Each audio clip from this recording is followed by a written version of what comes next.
Tener 58 años y ver cómo tu cuenta bancaria se vacía antes de que termine el mes es una pesadilla silenciosa. Doña Rosa sintió que su vida era una cuenta atrás, hasta que una moneda de 50 céntimos en un bote de mermelada disparó el primer cañonazo en su guerra contra la pobreza.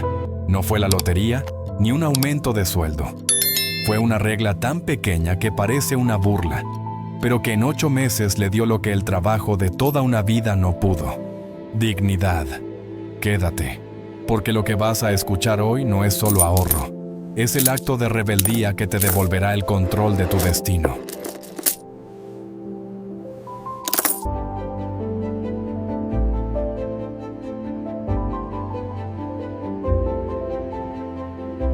Esa sensación de asfixia era la sombra de Rosa. Cada mañana, al mirarse en el espejo manchado de su pequeño piso de alquiler en el barrio de Triana, no veía solo las arrugas que el tiempo había dibujado sin piedad alrededor de sus ojos. Lo que veía era el mapa de una angustia que le oprimía el pecho, el miedo paralizante a una vejez en la indigencia. Sus manos ásperas, oliendo siempre a lejía y desinfectante de hospital, contaban la historia de una mujer que había trabajado desde que tenía memoria.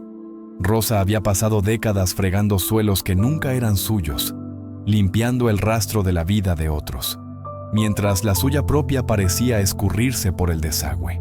La gente dice con ligereza que el dinero no da la felicidad, pero Rosa conoció una verdad más cruel que solo los pobres entienden. La falta de dinero te roba la dignidad. Era como si su cuenta bancaria tuviera un agujero invisible. No importaba cuánto se esforzara doblando turnos en el hospital, limpiando pasillos interminables bajo luces fluorescentes que le taladraban la cabeza. El sueldo entraba el día 1 y por una especie de magia negra financiera, desaparecía antes del día 10. El alquiler subía. La factura de la luz en el verano sevillano era un castigo necesario y los precios en el supermercado parecían escalar cada vez que ella parpadeaba. Rosa vivía en un estado de alerta constante, una supervivencia que le había arrancado la capacidad de soñar.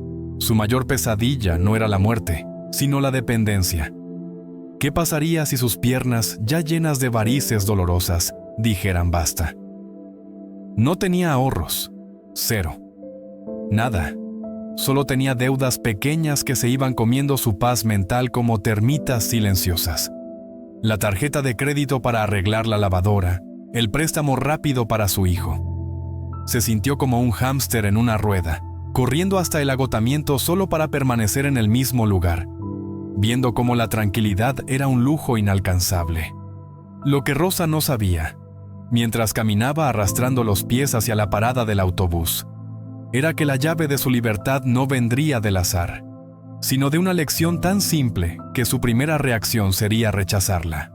Aquel martes había sido brutal. En el hospital faltaba personal, y Rosa tuvo que cubrir 2 plantas ella sola. Le dolía la espalda baja como si le hubieran clavado un cuchillo caliente.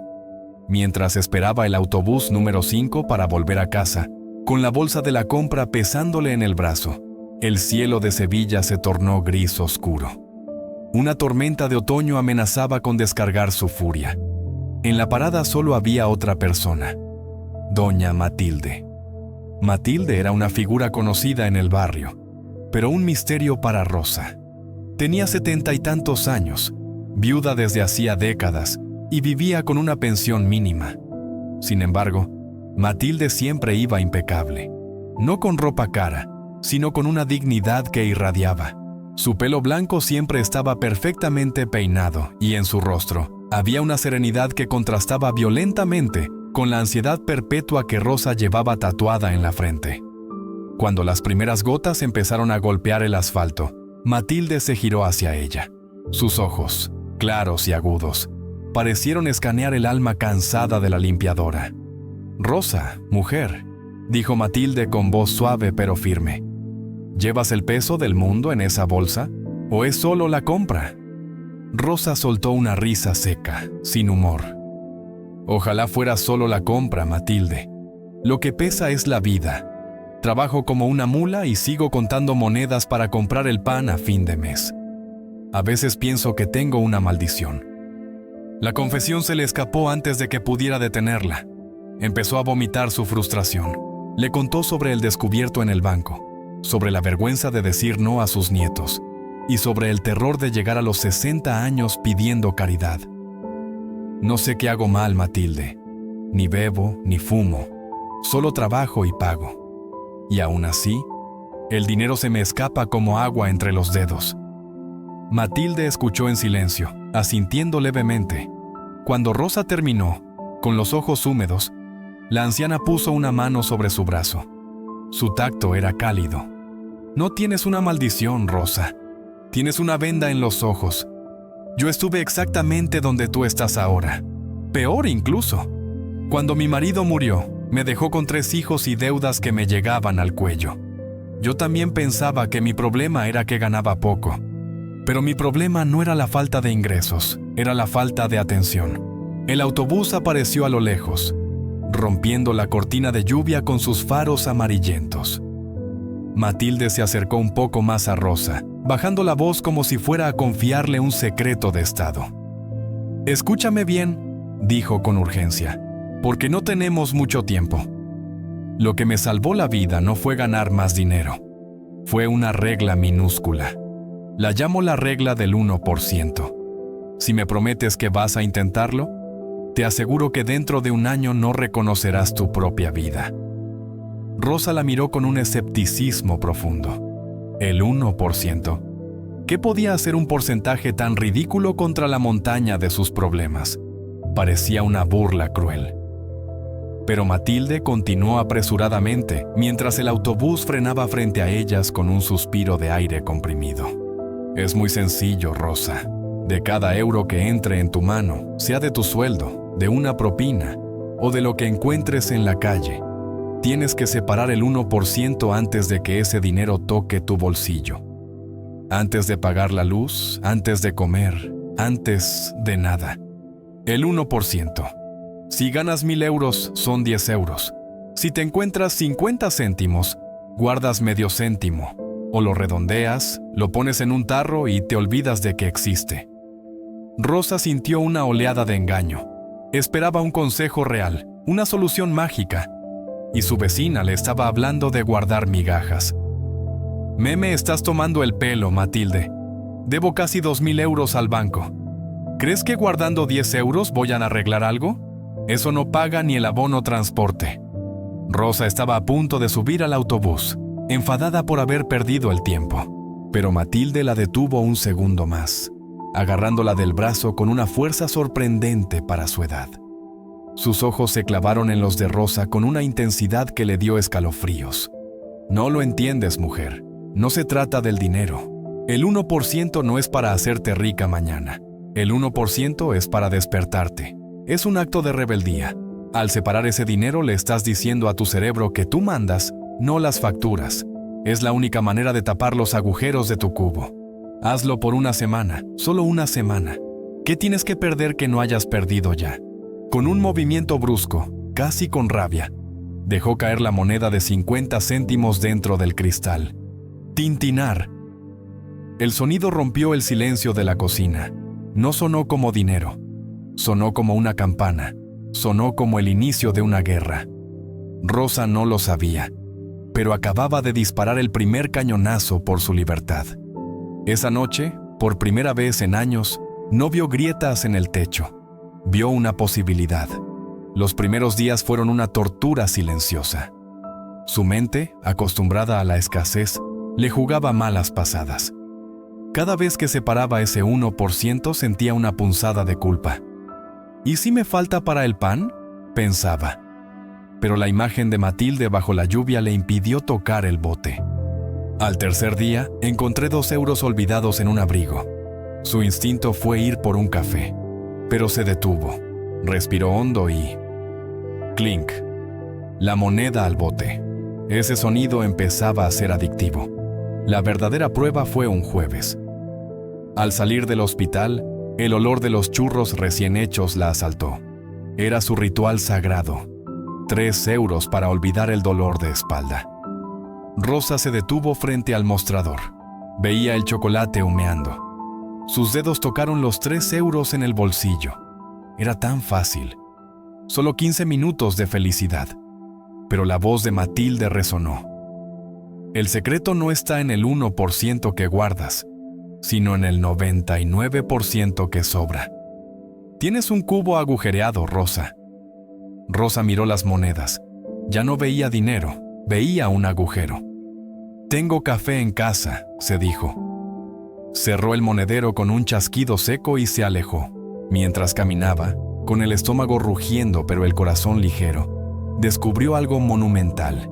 Se había dicho no a sí misma y no se había muerto. Al contrario, se sentía poderosa. Esa victoria desató un efecto dominó. Al llegar a casa, en lugar de encender la tele para aturdirse, subió la luz de la cocina y se puso las gafas. Sacó todos los billetes arrugados del bolso. Empezó a hacer algo que evitó durante décadas: mirar de frente a sus gastos. Lo que descubrió la dejó helada. Pero la verdadera prueba de fuego no ocurrió en casa, sino en la calle, en el campo de batalla de la rutina diaria. Fue un jueves por la tarde, al salir del hospital con los pies palpitando de dolor. De repente, el olor inconfundible y dulce de los churros recién hechos de la churrería La Esperanza, en la plaza del barrio, la asaltó como un viejo amante. Era su ritual sagrado. 3 euros en churros y chocolate para olvidar que le dolía la espalda, para olvidar que estaba sola, para olvidar que el mundo era gris. Rosa se detuvo en seco frente al mostrador. Veía el azúcar brillando sobre la masa recién hecha y el chocolate espeso humeando en las tazas de los clientes. Su mano fue automáticamente al monedero. Sus dedos tocaron las monedas. Era tan fácil. Solo tenía que pedirlo y, por 15 minutos, sería feliz. Pero entonces, la voz de Matilde resonó en su cabeza, más fuerte incluso que el ruido del aceite hirviendo. El secreto no está en el 1% que guardas, Rosa. Está en el 99% que sobra. Tienes un cubo agujereado. Rosa miró los 3 euros en su palma abierta. De repente, ya no vi 3 monedas de metal. Vio un agujero en su cubo. Veía 3 euros que se escapaban, que no irían a apagar la luz, que no irían a construir su futuro. Tengo café en casa, se susurró a sí misma. Tengo una tostada de ayer que puedo calentar.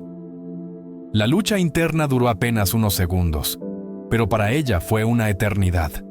Finalmente, cerró el monedero con un chasquido seco, dio media vuelta y se alejó de la churrería con paso firme.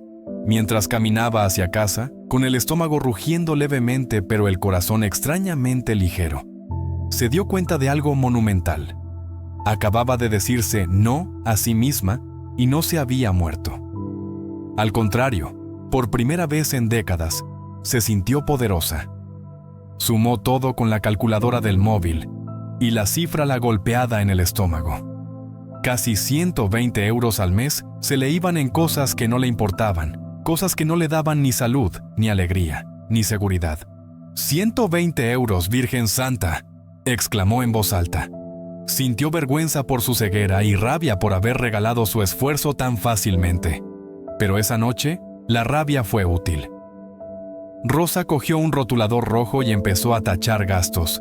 Se acabó el cupón, se acabó el café de máquina, se acabaron las revistas. Los meses pasaron y Rosa ya no era una víctima. Ahora tenía un secreto escondido en una lata de galletas que cada día pesaba más. Ese peso físico se tradujo en una fuerza mental que pronto tuvo que usar. Un domingo su hijo mayor vino a comer. Después del postre, con esa voz melosa que Rosa conocía bien, le pidió 50 euros para gasolina hasta que cobrara. La antigua Rosa se quitaba la comida de la boca para dárselos.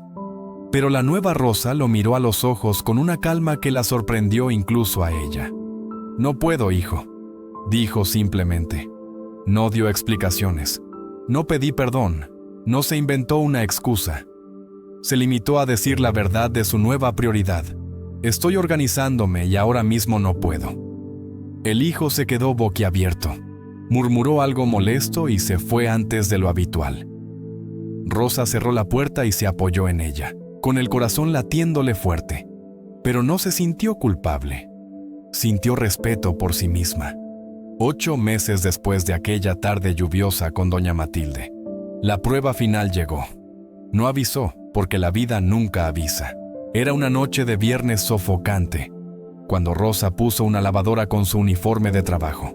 De repente, un ruido metálico horrible, como si algo se estuviera triturando por dentro, salió de la máquina, anunciando que el tiempo de las lecciones había terminado y el tiempo de la verdad había llegado. El técnico parpadeó, sorprendido por la determinación de esa mujer pequeña. «Muy bien, señora, se la traigo el lunes». Cuando el hombre se fue, Rosa no saltó de alegría. Se sentó en la silla de la cocina, rodeado por el suelo húmedo, y respiró. Respiró profundamente. Por primera vez en su vida adulta, un desastre doméstico no era el fin del mundo. Era solo un inconveniente que ella, doña Rosa, la limpiadora, podía resolver sola. Esa noche, Rosa durmió como un bebé.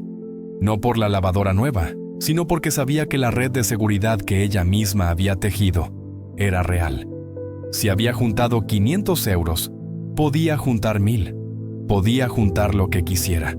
La regla del 1% había hecho algo más que ahorrar dinero. Había reprogramado su mente. Ya no veía el mundo como un lugar donde las cosas le pasaban a ella, sino como un lugar donde ella hacía que las cosas pasaran. Empezó a aplicar la misma disciplina a otras áreas. Aprendí a cocinar en lotes para ahorrar gas y comida. Empezó a caminar más en lugar de usar el autobús para tramos cortos, sumando esos euros a la lata. Pero lo más importante fue su actitud en el trabajo. Ya no agachaba la cabeza ante la supervisora. No era rebelde de forma grosera, sino que tenía la seguridad de quien no está a un paso del abismo. Esa seguridad se nota. Un mes después, la supervisora, que antes la ignoraba, le ofreció coordinar el equipo de limpieza de la planta noble. Un pequeño aumento, sí, pero un gran salto en dignidad. Rosa aceptó, pero con una condición mental. El aumento iría directo a la lata. No subiría su nivel de vida todavía. Primero, terminaría de sellar el cubo. O que Matilde le había dado no era un consejo financiero, era una armadura. El dinero había dejado de ser un fantasma que la perseguía para convertirse en un perro fiel que esperaba sus órdenes. Cada clink en la lata era un recordatorio. Yo mando aquí. 2 años después de aquella tarde lluviosa, el baño de Rosa ya no tenía azulejos rotos. Las paredes del piso estaban pintadas de un blanco luminoso que hacía que el pequeño apartamento pareciera un palacio. Doña Matilde, ahora con 74 años, fue a tomar café. Rosa le sirvió en tazas nuevas, compradas sin culpa. «Matilde», dijo Rosa cogiendo la mano de su amiga, «tú no me enseñaste a ahorrar, tú me enseñaste a respetarme». Matilde sonriendo con esa sabiduría de quien ha visto mucho mundo. ¿Ves, Rosa? El dinero es obediente. Solo necesita que alguien le diga quién manda. Y tú, mi niña, por fin has cogido el timón. Rosa miró por la ventana hacia las calles de Triana. Ya no veía una prisión. Veía su barrio, veía su vida. Y por primera vez en casi 60 años, el futuro no le daba miedo. Le daba curiosidad. Había pasado de la supervivencia a la estrategia, de la angustia a la paz. Y todo había comenzado con una moneda de 50 céntimos en un bote de mermelada. Esta historia no es solo sobre euros y céntimos, es sobre el poder de los pequeños hábitos.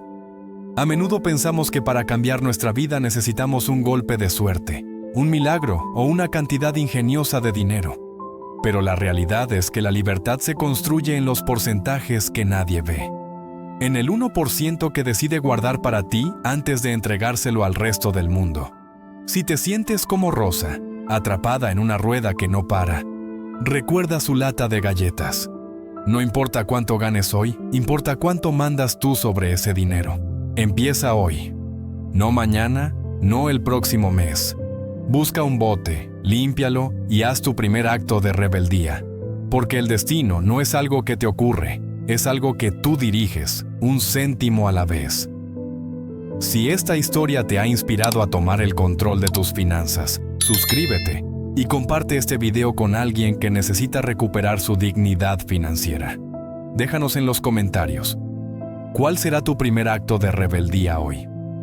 Gracias por acompañarnos y recuerda, tú tienes el poder de tapar los agujeros de tu propio cubo. Nos vemos en el próximo video.